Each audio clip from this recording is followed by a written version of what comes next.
Hello दोस्तों, once again welcome in my YouTube channel. दोस्तों, उत्तर प्रदेश का जो बजट है 2025 वो आ चुका है। उत्तर प्रदेश का बजट आने के बाद में एजुकेशन डिपार्टमेंट में आपको कौन सी वैकेंसी देखने को मिलने वाली है, पीआरटी की जो वैकेंसी पिछले 6 सालों से नहीं आई है, क्या इस बार आपको देखने को मिलेगी या नहीं मिलेगी, हम पूरा आपसे डिटेल में डिस्कस करने वाले हैं। उससे पहले छोटा सा रिक्वेस्ट भी है, अगर चैनल पर आप नए हैं तो प्लीज़ चैनल को आप जरूर सब्सक्राइब करें और अपने दोस्तों को भी आप वीडियो को जरूर शेयर करें। अगर आप टेलीग्राम से नहीं जुड़े हैं तो टेलीग्राम से आप लोग अवश्य जुड़ जाइए। हम आपसे ज़्यादा डिटेल में तो बात नहीं करेंगे, बट हम एजुकेशन डिपार्टमेंट में कौन सी वैकेंसी आने वाली है इस पर हम आपसे डिटेल में बात करेंगे।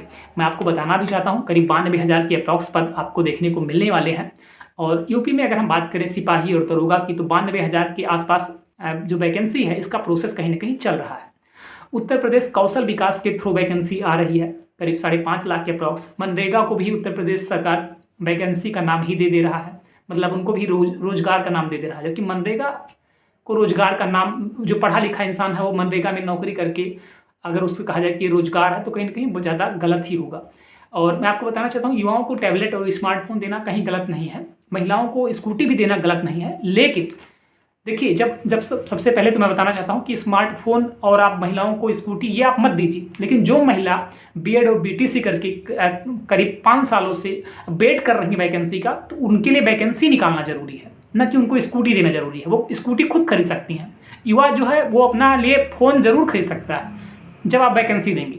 तो सरकार से यही रिक्वेस्ट रहेगा कि करीब 6 सालों से वैकेंसी नहीं आ रही है और जो युवा तैयारी कर रहे हैं एटलीस्ट उसका वैकेंसी तो देना ही चाहिए। मैं आपको बताना भी चाहता हूँ, जब विधानसभा का चुनाव था और तब शिक्षा मंत्री जो थे सतीश द्विवेदी थे, उनके द्वारा यह कहा गया था कि पीआरटी में 14,000 वैकेंसी आ चुकी है। पेपर में डेली निकलता था कि 14,000 वैकेंसी आ गई है। वो वैकेंसी कहाँ चला गया उसका कुछ अता पता नहीं है।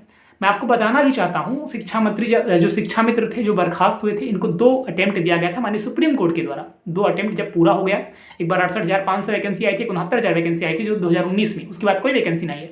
उसके बाद शिक्षा मित्र अपना धरना प्रदर्शन फिर से स्टार्ट कर दिए। तो यही सरकार, उत्तर प्रदेश सरकार माननीय सुप्रीम कोर्ट में हलफनामा दायर करके बोलती है कि हमारे यहाँ 51,000 वैकेंसी खाली है, आप उसमें फॉर्म फिल करिएगा। वो 51,000 वैकेंसी का कहाँ चला गया उसका भी कोई अता पता नहीं है। मतलब ओवरऑल ये कह सकते हैं कि ये जो सरकार है बहुत एक नंबर की झूठी सरकार है। सिर्फ पेपरों में और बयानबाजी में वैकेंसी देती है, वैकेंसी वास्तविकता में नहीं देती है। ये 100% सही है। आप अगर हमारी बात से सहमत हैं तो एक बार कमेंट करके आप जरूर बताइए, अगर आप उत्तर प्रदेश से हैं तो।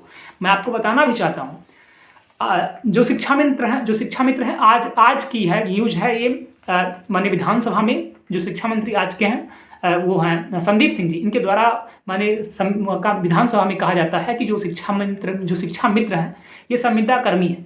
जब ये संविदा कर्मी है तो अनुपात, और जब शिक्षक और छात्र का जब अनुपात होता है तो इन्हें शिक्षा मित्रों को क्यों काउंट किया जाता है? जब शिक्षा मित्र संविदा कर्मी है तो इन्हें काउंट नहीं करना चाहिए, लेकिन इन्हें सरकार काउंट करके और क्या नाम है, लोगों को, मीडिया को और युवाओं को भ्रमित करना चाहती है कि हमारा जो शिक्षक और छात्र अनुपात है उसका रेशियो कहीं ना कहीं बराबर है। तो मैं कहना भी चाहता हूँ युवाओं की तरफ से, माननीय सरकार से, कि 2027 में चुनाव भी है, ये भी आप याद रखिए। क्योंकि अगर आप ज़्यादा टाइम तक किसी को आप बेवकूफ़ नहीं बना सकते हैं, एक टाइम तक ही आप किसी भी इंसान को आप बेवकूफ़ बना सकते हैं, ठीक है। तो मेरा सरकार से भी हाथ जोड़ करके रिक्वेस्ट है कि महोदय आप वैकेंसी दीजिए जब आपके यहाँ पद खाली है, और अच्छी खासी पद खाली है। बहुत सारे डाटा आते हैं, चाहे लखनऊ का हो या सीतापुर का हो या बहराइच का है। आप देखते होंगे कि किसी विद्यालय में एक टीचर है, किसी विद्यालय में टीचर ही नहीं है, वो स्कूल ऐसे ही संचालित हो रहा है, किसी स्कूल में ताला लटका है। पीआरटी में अच्छी खासी आपका नामांकन भी बढ़ रहा है, तो अगर नामांकन आपका बढ़ रहा है तो एटलीस्ट आपको वैकेंसी देने में क्या हर्ज है। मैं आपको बताना भी चाहता हूँ, ये सिर्फ पीआरटी की बात नहीं है दोस्त। इससे पहले आपको पता होगा जूनियर की वैकेंसी आई थी, करीब 2.5-3 साल वैकेंसी हो गई। उस वैकेंसी का कुछ अता पता नहीं चल रहा है कि वैकेंसी अभी तक कहाँ तक पहुंची। उसका पेपर हो गया, बाकी कोर्ट कचहरी चल रहा है, 3 साल हो गया। मैं आपको ये भी बताना चाहता हूँ, एलटी की, टीजीटी पीजीटी की वैकेंसी आई थी पिछले 3 सालों से, अब जाकर के उसका एग्जाम डेट कन्फर्म हो पाया है कि मई जून में उसका पेपर होगा। एलटी की अगर हम बात करें, एलटी की वैकेंसी तो अहर्ता के नाम पे, उसका अहर्ता ही अधिकारी लोग नहीं तय कर पा रहे हैं। आप सोचिए, मतलब अधिकारी लोग अहर्ता ही, मतलब क्वालिफिकेशन उसका क्या होना चाहिए यही नहीं तय कर पा रहे हैं और उसको लटकाए हुए हैं। मैं आपको बताना भी चाहता हूँ, जो आपका शिक्षा सेवा चयन बोर्ड का जो गठन हुआ है, इस गठन के नाम पर 2 साल ऐसे ही मजाक में काट दिया गया, युवाओं को गुमराह करके कि हम शिक्षा सेवा चयन बोर्ड बना रहे हैं, उसके बाद में इतना वैकेंसी देंगे कि वैकेंसी का महाकुंभ आ जाएगा। और शिक्षा सेवा चयन बोर्ड का गठन भी हो गया है, फिर भी कुछ भी पता नहीं चल रहा है। यहाँ तक कि यूपी टेट भी सरकार नहीं करा पा रही है। अभी सरकार के बारे में 2 शब्द आप जरूर लिखिएगा, ये सरकार यूपी टेट भी नहीं करा रही है। सोचिए अभी सरकार से आप क्या ही उम्मीद कर सकते हैं।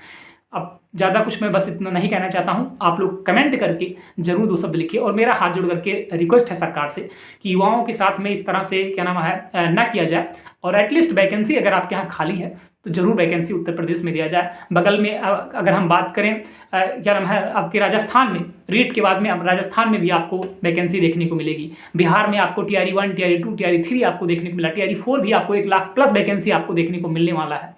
लेकिन यूपी में पिछले 6 सालों से वैकेंसी ही नहीं, ये तो बहुत ज़्यादा गलत है। Thank you so much, all the best. और मैं आपको बताना भी चाहता हूँ दोस्त, सॉरी इसके लिए मैं माफ़ी भी चाहता हूँ। और शिक्षा मित्रों की अगर हम बात करें तो शिक्षा मित्रों में पेपर में ये मेंशन था कि इनका जो वेतन होगा, इनका वेतन भी कहीं ना कहीं बढ़ा दिया जाएगा, क्योंकि शिक्षा मित्रों का जो वेतन है 10,000 मिलता है। उम्मीद था कि इनका वेतन करीब 17 से 18,000 रुपये के आसपास इनको देखने को मिल सकता है। लेकिन आज विधानसभा में संदीप जी के द्वारा कहा गया है कि शिक्षा मित्रों का अभी ऑफिशियली ऐसा कुछ भी जानकारी नहीं है कि इनका वेतन वृद्धि हो सकता है। और इसी तरीक़ा से अनुदेशक में भी चीज़ें निकल कर सामने आई है। तो कहीं ना कहीं बहुत ज़्यादा गलत है। आपकी क्या राय है, आपकी क्या प्रतिक्रिया है, एक बार कमेंट करके आप जरूर बताइए। Thank you so much, all the best.